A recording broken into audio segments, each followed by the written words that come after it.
Before we continue on to Blender, we need to make absolutely sure this house is all squared away.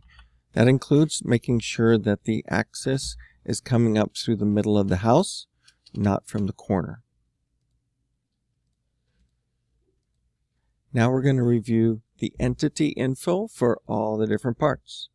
Clicking on entity info, it's the top one on the panels here. You can see that this wood was clicked onto the house, so it splashed all over the whole model, so that's all we would see in Blender. Clicking on it, I can assign the default material, which strips that off. You don't see any change here, but it makes a big difference.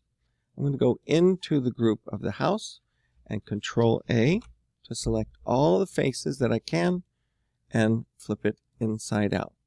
You should see your warning color everywhere, which is great. Now I'm going to check my different windows. Selecting that group, you can see that there are 9 of these in the model.